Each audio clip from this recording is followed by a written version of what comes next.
here with my man, Oscar. Yeah. Hey, how's it going? Good. I want to hear your impression of me again. Oh, well, you know. It was pretty good. I want you to talk a bit so that give it some context. Yeah.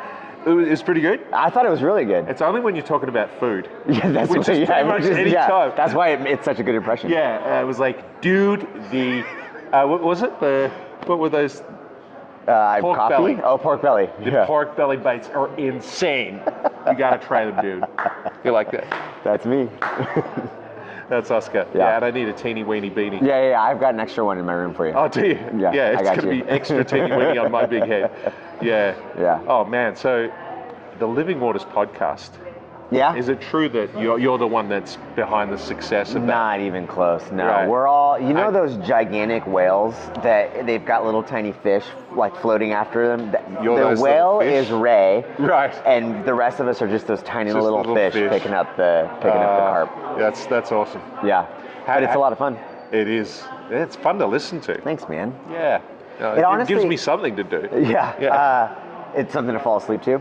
No, you know what? It's a lot of fun. Like when we thought about doing the podcast, we thought about different formats. Yeah. And pretty quickly, the first thing that came to mind was when people would come and visit us at the ministry, we'd get dinner with them, we'd get lunch, we'd go out for whatever, and they just really enjoyed being with us. And so we thought, like, why not try to capture the authenticity of relationship and then bring the Lord into it, which is something that we just do. Like, that's just us hanging out. Yeah. And so it's been really neat. And one of my favorite compliments that I've heard is young men will come up and go, man, like, after listening to your guys' podcast, I realized I want that kind of fellowship. I want fellowship that I can laugh with guys with, that I can speak about the Lord with. And so I hope that it's an encouragement to others to pursue those kind of relationships. Yeah.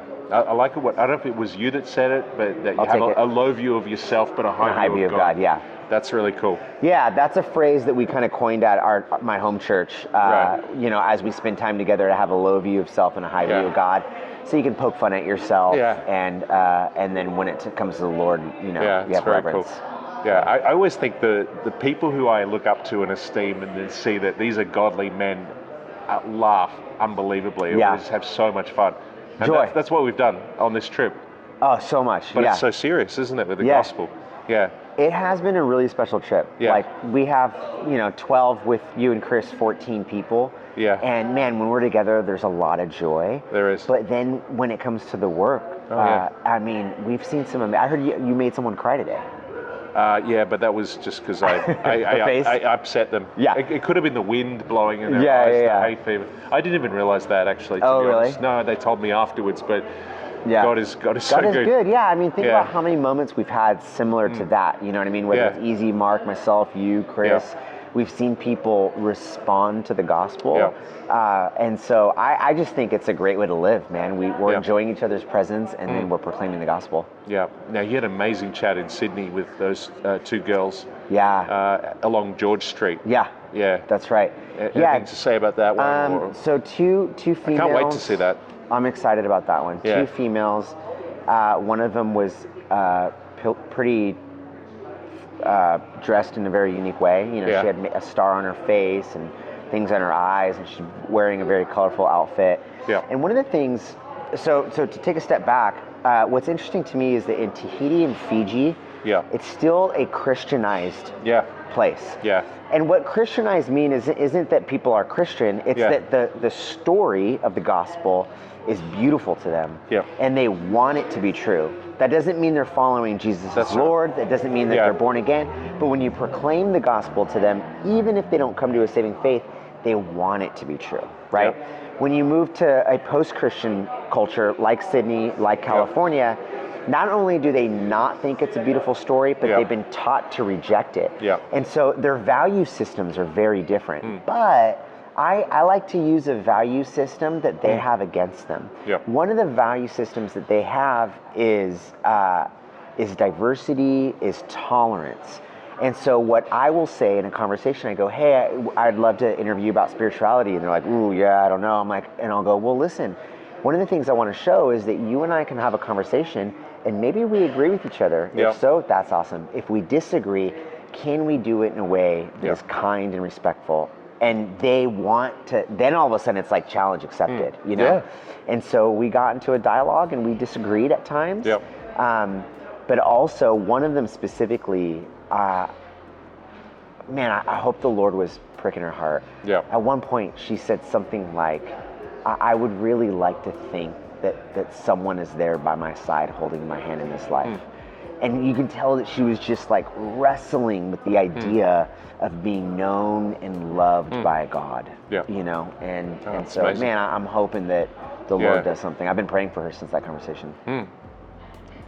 Wow, that's incredible. Yeah. What's, apart from all the amazing, awesome conversations they've had, what's been the highlight of like getting out of the boat in Fiji, or what food, what's been the most fun thing you've done here that you'll take back with you? Not literally, because you probably take the coffee, right? I would take the coffee if I could, what is the most fun thing? Honestly, the evangelism conversations have been amazing. I had another one with a guy named Ian that got emotional. Peta got emotional. But outside of the evangelism conversations, I would say the fellowship and the food for sure. I mean, the shepherd's pie, not the shepherd's pie, the meat pie. Meat pie. Dude, the meat pie was insane. The meat pie was nuts. Yeah, it was so good. I've had 3 so far. Have you really? Yeah, I've had 2 earlier today and 1 yesterday. They're not healthy, you know that. I know. I went to the gym. Because we don't know afterwards. what's in those. Yeah, you got to do I don't want to know. sessions. Yeah. No, you don't want to know what is in those things. If you did, you wouldn't eat them. Yeah. I've also been trying really hard to say meat pie in your native tongue. Meat pie. Meat pie. Pie. Meat pie. Yeah, I'm terrible at it. You almost. Okay. Rise up lights. Rise up lights. Yeah. That's how you rise say up razor lights. blades. Rise up lights. Rise up lights. Rise up lights. Yeah. But you think my American accent's okay? It's an exaggerated version of an American accent, and that's what I like it. Oh, really? Yeah. Oh, gotcha.